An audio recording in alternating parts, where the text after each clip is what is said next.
C'est toujours dédié pour la réussite de Daniel Ben Fortuné, la question de David. C'est quoi les outils qu'on peut avoir pour pouvoir surmonter plus facilement les épreuves?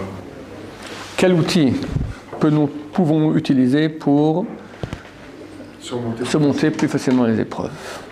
C'est la question des questions, ça.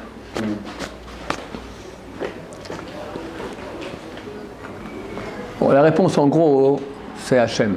Hachem, il a tous les pouvoirs. Il est extrêmement bon. Il nous aime d'un amour infini. Et si on comprend ça, on a confiance en lui, alors déjà l'épreuve est beaucoup plus facile. Et d'après certains avis, le Hotel dit, même ça aide à ce que l'épreuve elle parte. D'habitude, le but de l'épreuve, c'est quoi? Pourquoi Hachem envoie des épreuves? La grande raison, c'est pour expier des péchés, c'est pour, etc. Mais tout cela, en fait, est inclus dans une seule grande raison, qui est Dieu veut qu'on se rapproche de lui. Ça veut dire qu'on ait plus confiance en lui, qu'on ait plus de émouna, de foi en lui. C'est très dur. Alors, Beslam Bachar le disait, il y a des juifs qui servent Dieu par l'étude de la Torah. Il y en a qui le servent par la prière, il y en a qui le servent par la joie. Le plus haut des trois, c'est servir Dieu par la joie. C'est une vraie avoda, c'est un vrai service de Dieu. Dans les malédictions qu'il y a dans Parashat Kitavo, il y a Deutéronome 28, il y a là-bas 98 malédictions terribles. Toutes celles qu'on a vécues durant l'exil qui est en train de prendre fin maintenant vers Hachem, l'exil d'Édom. Et on a fait même une conférence de démonstration de véracité de la Torah, que tout ce qui a été prévu s'est réalisé de façon tout à fait anormale, mais que c'était prévu à l'avance. C'est marqué au milieu tout à coup, tout cela, Tachat asher lo avatat Hashem lokacha besimcha merov kol. Tout cela, parce que tu n'as pas servi l'Éternel ton Dieu dans la joie, tellement tu avais de choses. Tu me diras quoi, tellement j'avais de choses? Je ne sais pas grand-chose. Pas de voiture, j'ai pas de femme, j'ai pas de maison, j'ai pas de travail, d'accord? Mais tu as beaucoup. Néanmoins, on a la santé, mais si on n'a pas la santé complète, on l'a déjà à moitié. On ne crève pas de faim. Dieu nous donne énormément. C'est pour ça qu'il faut apprendre à voir. Plus on voit la main de Dieu, plus on fait attention à cela, plus la main de Dieu, elle est vraiment sur nous, elle est proche. Plus quelqu'un voit la proximité de Dieu, plus elle se réalise en lui. Plus il ne pense pas à Hachem, plus Dieu est loin de lui et vraiment ne va pas l'aider. Tu veux débrouiller sans moi? Débrouille-toi sans moi. Moi, je te vois maintenant des tas de galères pour que tu commences à lever les yeux vers moi. Tu ne penses pas à moi. Au contraire, il y en a qui se révoltent. Ça ne va pas changer. Dieu, il veut absolument. Dieu fait ce qu'il doit faire. Qu'est-ce qu'il peut faire pour qu'on se rapproche de nous? Pour qu'on se rapproche de lui? Qu'est-ce qu'il peut faire? Qu'est-ce qu'il peut faire? Je t'envoie des bontés, je t'envoie des choses. La réaction habituelle, quand tout va bien, on s'éloigne de Dieu. Pas besoin d'Hachem, tout va très bien. C'est Hachem qui nous a créés comme ça. C'est vrai. Il a créé en nous des tendances mauvaises et des tendances bonnes. Ça, c'est la règle du jeu. Pour qu'on puisse travailler le mal et arriver à devenir bien. Maintenant, pour que je fasse ce travail, Dieu doit agir. Alors, ou bien il me laisse dans le bien, tout va très bien. Et là, c'est marqué clairement dans la Torah, et on le voit. Tu auras de l'argent, tu auras du bétail, tu vas t'engraisser, et tu oublies Hachem. Et non, on oublie Hachem. Quand tout va bien, c'est triste, c'est très malheureux, mais c'est comme ça. Quand tout va bien, alors merci Hachem, merci mon Dieu, tout va très bien, mais bon, merci. Quand tu as mal, tu hurles Hachem. On devrait hurler le merci à Hachem sans cesse toute la journée comme ça. Là, bon, la nature est comme ça, effectivement. Mais en tout cas, il y a un travail à faire. Donc, quand Hachem veut qu'on se rapproche de lui, très souvent, surtout pour ceux qui sont inconscients de toutes les bontés qu'Hachem nous fait, et ça, c'est nous tous, il y a des moments durs. On a tendance à être en déprime, et en pression. Mais si on regarde rationnellement, il faut prendre une feuille et regarder maintenant, qu'est-ce qui va pas. C'est bête, des fois. T'as une petite épine, t'as un petit truc qui te fait mal aux pieds, t'es déprimé à cause de ça. Des fois, c'est pire. Mais rien que ça, déjà, ça te casse les pieds. C'est insupportable. Un ongle incarné. Allez. C'est rien. Tu Tu vois toute la machine comme elle fonctionne bien. Tu te rends compte maintenant de ce qui se passe, ton cerveau. Tous les systèmes qu'on a corporels aujourd'hui, j'ai déjà dit ça dernièrement ici, aucun médecin aujourd'hui, ça n'existe plus un médecin généraliste. Il n'existe pas. Et bon, il te donnera une griffe, il te donnera des pilules, mais quelqu'un qui connaît maintenant le corps de façon générale, il n'y en a aucun. Pour chaque organe, tu es un spécialiste. Et plus, dans chaque organe, maintenant, tu as une spécialité. Un qui est plus spécialiste en cela, un plus spécialiste en... Parce que c'est tellement complexe. Ça, c'est que l'être humain. Hachem fait que tout fonctionne bien. Alors, des fois, il y a un petit pépin. Ok, pourquoi Hachem il fait ça? Et moi, quoi, je suis détruit à cause de ça, je suis terminé, j'ai plus envie de rien. Hachem, pourquoi tu me fais ça? Regarde tout le bien qu'il te fait. Regarde tout le bien. Encore une fois, je parle. Je ne veux pas être à la place de ceux qui souffrent. Et moi-même, c'est difficile. Ce n'est pas tous les jours qu'on a la pêche et qu'on a une bonne humeur, etc. Mais si on regarde, là, en tout cas, la technique, elle est simple. Rationnellement parlant, il y a beaucoup de bien et très peu de mal. Et nous, on a tendance à voir le mal énorme et oublier tout le bien. Maintenant, si je vois tout le bien, et je remercie Hachem, et j'ai une vraie conscience de la proximité d'Hachem, tout le bien qu'il nous fait, je ne peux pas maintenant, je ne peux pas en parler, mais je ne peux pas me retenir. Donc, je vais en parler. D'accord? Ce qui se passe dans le monde aujourd'hui. Tout le monde qu'on est proche du Mashiach, je ne sais pas quand ça sera, je ne suis pas prophète. Mais c'est extraordinaire. Extraordinaire. Comment ce peuple-là, il y a 100 ans, il était en exil. Il souffre, la Shoah. Tout à coup maintenant, la majorité revient en terre d'Israël. On est entouré de 300 millions d'Arabes qui veulent notre fin. Débarrassés. Il y en a encore un super puissant contre nous, l'Iran. Aujourd'hui, l'Arabie Saoudite veut rentrer en guerre contre lui. Comment Hachem fait maintenant? La Syrie, c'était notre pire ennemi, dur. Ils ont torturé nos soldats, etc. Comment Hachem maintenant, qu'est-ce qu'il a fait de la Syrie? Ils partent encore en guerre. Il n'y a plus rien, on est là. On a trouvé dernièrement une nappe de gaz énorme. Rien que ça. Les tunnels aussi. Les tunnels maintenant s'effondrent tout seuls. C'est pas tout seul. C'est Hachem qui met de la sagesse dans les scientifiques pour trouver des armes contre nos ennemis. Le dôme de fer. J'ai un enregistrement là-bas, le colonel Intel, qui est responsable, il dit il faut tout prendre en proportion. Ce n'est que grâce à Dieu qu'on a découvert toutes ces choses-là. Les Américains, on leur a montré les différentes composantes de ce programme. Il y en a une centaine de ce système, d'accord? Une centaine. Sur chaque, ils ont dit c'est impossible. Et on a réussi. Et c'est grâce à Hachem, il le dit. Un soldat, un général, d'accord, un colonel. Grâce à Hachem. Il comprend que c'est pas normal. Grâce à ça, on est maintenant protégé, grâce à ça, grâce à Dieu. Une partie, on est protégé, une autre partie des miracles extraordinaires. C'est fantastique. Be'ezrat Hashem est le plus grand, la tchouva, que Am Israël revient à sa Torah, qui a aujourd'hui les yeshivot. Mir, c'est 7000, 8000 élèves. C'était 200 élèves peut-être avant la Shoah. 8000 élèves. C'est du temps des Tanaïm qu'on avait des choses pareilles. Ponovitch, les grands... extraordinaire. Et les balais de Tchouva, tous ceux qui reviennent, des centaines, des milliers, des millions. Pas tous deviennent des grands froums, mais c'est extraordinaire. Et bien, maintenant, Mashiach, il va venir. C'est clair que c'est incessamment sous peu. C'est clair. Nous, on aura la chance de voir ça. Il n'y a aucun doute qu'on va le voir, monsieur. Je vous garantis, il n'y a aucun doute. Quand, je ne sais pas, mais il n'y a aucun doute qu'on va le voir. Mais il y a de quoi danser chaque seconde sans cesse. Ah, maintenant, ok, t'as reçu un PV, t'as un procès, t'as pas... Ok, mais il faut relativiser, ça va. Ch'touillotte, bêtise. C'est comme dans la réalité. Si maintenant il y a 1000 personnes bien, des gens bien, on est dans la rue entouré par exemple, on est, je sais pas, à Mehacharim, il y a plein de gens autour, on sait que c'est des gens bien, relativement comme ça quoi. On remarque pas ce qui se passe. Maintenant s'il y a un djihadiste qui se pointe au milieu, c'est le mal, ok? Ouais. Il arrive, on le remarque tout de suite. Ouais. Ou s'il y a que des gens en bonne santé, on voit un mec, Chazal Shalom, il a un cancer, on remarque. C'est pour ça qu'on ne peut pas faire abstraction. C'est vrai, il y a un travail à faire. Je suis d'accord, la tendance naturelle, elle est comme ça. La tendance naturelle, c'est voir le mal. Les Chazal nous ont dit une phrase. Il faut se rappeler sur cette phrase-là. Peu de lumière repousse beaucoup d'obscurité. Moi, j'en dis le contraire. Aujourd'hui, il y a beaucoup de mal. Il y a toutes les raisons de rentrer en déprime. Regarde tout ce qui se passe aujourd'hui. Les films porno sur Internet. Qui n'est pas touché par là? Les vieux, les gens mariés, les jeunes, des trucs. Je crois qu'ils ont, j'ai vu des chiffres, à l'âge de 6, je crois que déjà 1 ou 2% de la population, à l'âge de 6 ans déjà, ils ont vu ça. T'imagines ce que ça veut dire? À 13 ans, il n'y a pas, je crois qu'il y a une personne aujourd'hui, à part chez les Froum, de 13 ans qui n'a pas vu un film porno. Mais le type, il est bousillé déjà à vie avec ça. Bousillé à vie.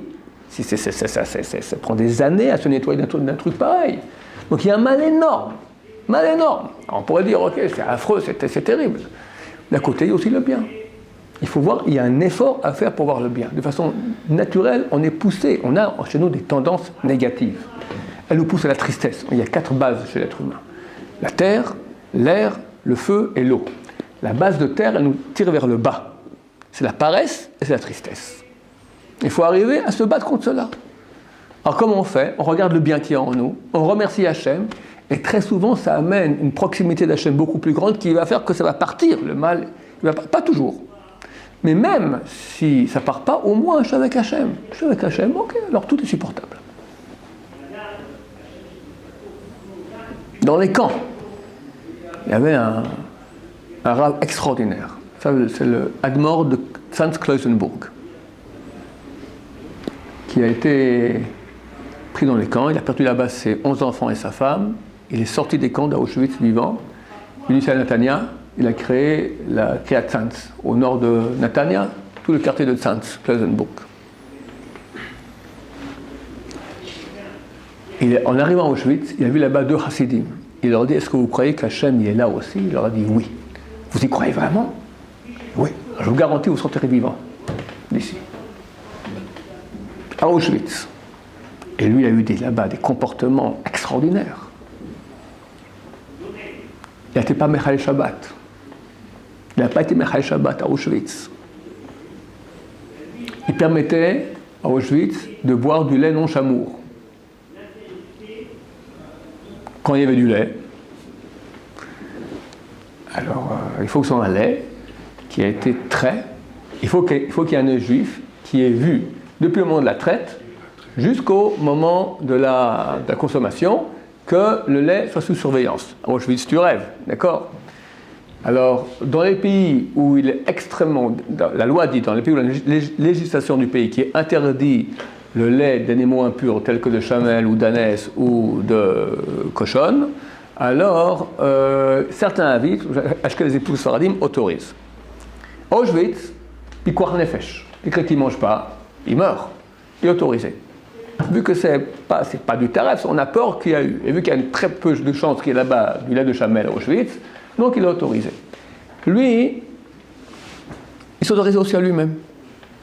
Et un jour, il a entendu qu'on disait sur lui qu'il était devenu musulman. C'est quoi musulman?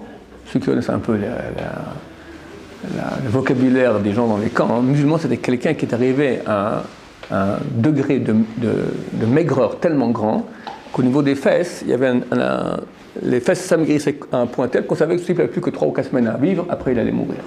C'était le point de non-retour. Alors, que les gens disaient autour de lui, le Hadmor, ça y est, il est devenu musulman. Aucun rapport avec l'islam ou le Coran, d'accord, je ne sais pas pourquoi les gens disaient ça là-bas. C'est une façon de parler qu'il y avait dans les camps. Il a entendu ça, il s'est dit, alors si je dois mourir, pourquoi mourir en continuant à manger du lait non cachère? J'arrête. Il a arrêté de manger du lait non chamour, que du lait chamour. Donc il n'y a pas de lait chamour à Auschwitz. Après 3-4 semaines, il continue à vivre. Je dis, c'est comme ça, je continue sans boire de lait chamour, sans boire de lait non chamour, toute la guerre. Et sorti vivant d'Auschwitz. Un jour, il y avait un nazi a lancé comme ça un morceau de pain. Tout le monde se jette dessus. Le rugby, le football américain, d'accord? Le rave aussi, il sort, il rentre dans la mêlée, et il rentre. Il attrape le morceau de pain, il se met à courir comme ça. Après, la mort. Il court de donner ça à une vieille dame qui crevait de faim. Pas pour lui, pour quelqu'un d'autre. Énorme, énorme, énorme. Comment il a réussi? Même à Auschwitz, il y a Hachem. Même à Auschwitz, il y a Hachem. Et c'est pas forcé. Il y en a qui ont aussi été avec Hachem, aussi grand que lui, et n'ont pas survécu à Auschwitz. Je ne garantis pas que ça réussit. Mais au moins, tu es avec Hachem. Et très souvent, ça marche. Quand on se rapproche d'Hachem, ça marche. Le but est que tu sois avec Hachem. Le but général, toute souffrance, c'est cela. Alors fais-le, tu fais le travail. Maintenant, si Hachem a décidé, ok mon cher ami, tu as reçu l'épreuve, basta. Très souvent, c'est comme ça. Très souvent, c'est comme ça. Pas toujours. Pas toujours. Il y a des gens qui ont des fois des sales maladies, des trucs terribles. On attend jusqu'à la fin que ça aille mieux, et ça va pas mieux. Et pour finir, la personne, elle décède. Alors, on a eu tort de croire en Dieu, d'avoir la foi en Dieu? Non. Tout ce qu'on a fait a une valeur énorme. Le but est rapproche-toi de Dieu. Des fois, on doit mourir, ça arrive aussi. Maintenant, nous, on ne fait pas maintenant de choses pareilles. Tu as un coup de déprime, ok. C'est petit, c'est minime. Je te dis à toi, je te dis à moi aussi. Nous aussi, on a tous nos hauts et nos bas. Mais il faut savoir relativiser. Quelqu'un, Chassid Shalom, il a un problème grave. On lui dit, monsieur, voilà, dans 6 mois, vous serez aveugle. Quand lui, excusez, on s'est trompé dans les dossiers. Non, vous, ça va très bien. Mais il fait une Seouda Todaya. Il remercie Hachem en public. Baruch Hachem, je vois. Bah, tu vois, mon cher Hachem, mon cher ami, fais là maintenant la Seouda Todaya. Non, on ne m'a jamais rien dit. Et il faut qu'il y ait le malheur qui vienne pour qu'on comprenne que maintenant, non, mon cher ami, tout va bien. Là, on remercie Hachem. Alors, il y a ce travail à faire, de voir tout le bien qu'il y a. Tu entends, tu réfléchis, tu vois, tu peux dormir normal. Rien que la santé, déjà, c'est énorme. Énorme. Maintenant, tu es Oved Hachem, tu as connu Hachem, regarde combien de milliards de gens sont à côté de la plaque, n'ont pas de raison de vivre, que leur estomac est un peu plus bas. C'est tout. Comment mieux magouiller. Comme des animaux. Rien, pas de sens. Il y en a qui cherchent et ils ne trouvent pas. Et nous, on a Hachem. Il y en a qui, au nom de Hachem, vont tuer. Nous, au nom d'Hachem, on essaie de faire vivre les gens, de construire les gens, avec une Torah intelligente, avec des choses qui font que personne arrive à un bonheur. Tu as réussi à faire partie de ces gens-là, à connaître ce message, mais il y a de quoi louer Hachem sans cesse. Et en plus, notre Hachem, on attend la fin pour bientôt. Comment on peut être triste? Ça va? Convaincu? À part ça, coup de la musique. Pas du... Comment tu appelles ce truc-là, là? Tu m'avais dit que tu adorais ça. La trance, le rap, le heavy metal, hard rock. Non? Ça met pas de la joie. Si ça met, ça fait partie du côté négatif, qu'après il y a un retour de manivelle négatif. Mais écoute, des mélodies de Kedusha, de sainteté, qui vantent Hachem. Les prophètes, c'est marqué dans la Bible. Comment ils arrivent en situation de prophétie? Hachem vient, te parle. Comment ils se mettaient en joie? Alors dans une joie tellement grande que l'esprit prophétique, la présence de Dieu se posait sur eux et commençait à prophétiser. Prophétiser, ça veut dire qu'ils étaient en contact avec Hachem. Ils parlent à Hachem, Hachem leur répond. C'est extraordinaire. Quand ils faisaient de la musique. Écoutez de la musique. C'est pas du trance à l'époque, il n'y avait pas. Quel style? Un style qui nous plaît, mais il y avait de la sainteté.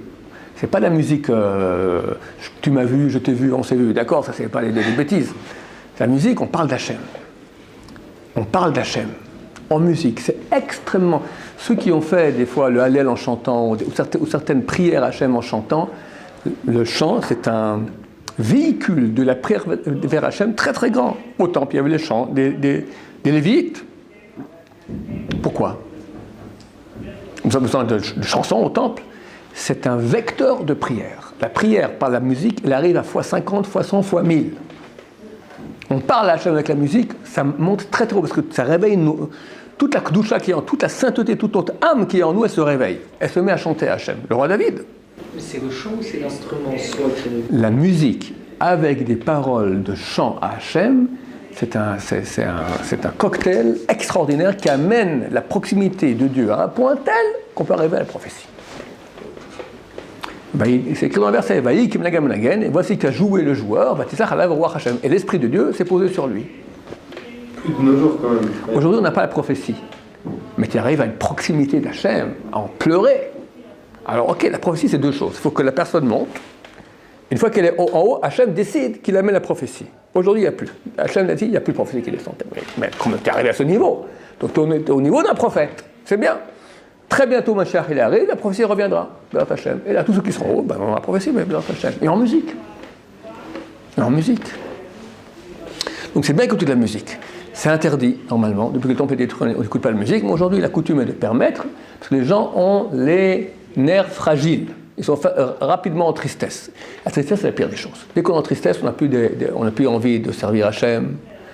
On peut faire des péchés.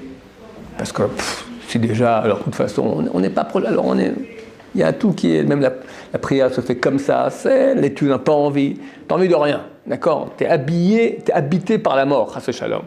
Pas la mort d'aller dans la tombe, mais la mort de rien faire, vivre petit. Alors si, dans ce cas-là, écoute la musique, c'est un peu réparé, c'est non seulement permis, mais c'est une mitzvah. Mitzvah, parce qu'il y a une grande mitzvah d'être en joie.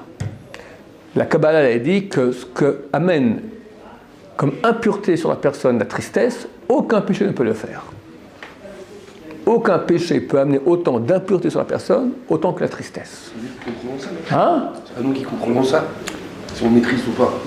On va se réveiller un matin, on va être triste. Alors, Hachem t'envoie une épreuve et tu dis sois heureux. 98 malédictions parce que tu n'as pas servi Hachem dans la joie. Ça veut dire quoi ça? Et quelle malédiction?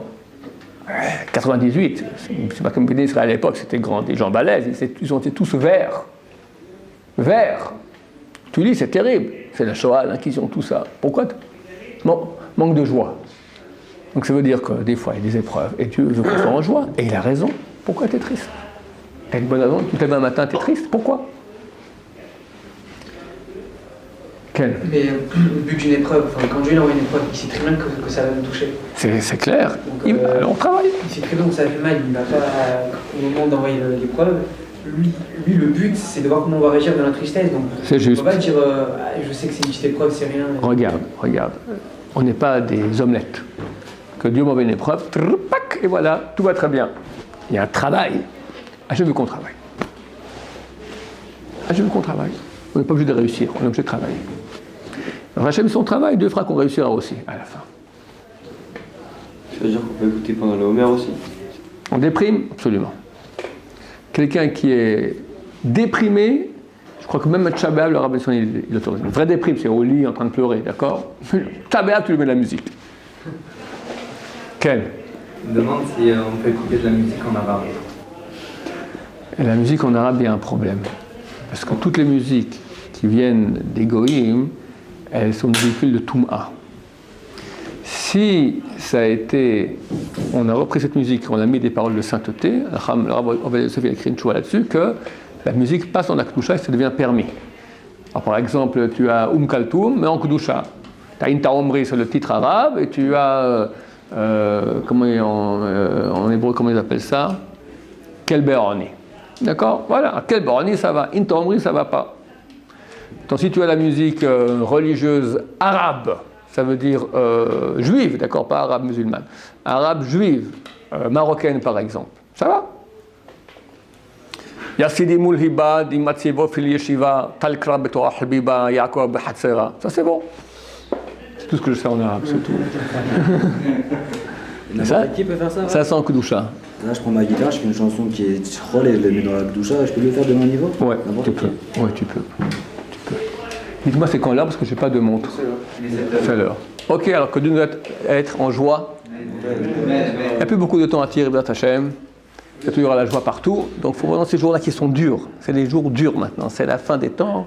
Il y a de la pression très très forte. Et là, ceux qui sont en joie et proches d'Hachem, il sera beaucoup remercié. Beaucoup récompensé. Baruch Adonai.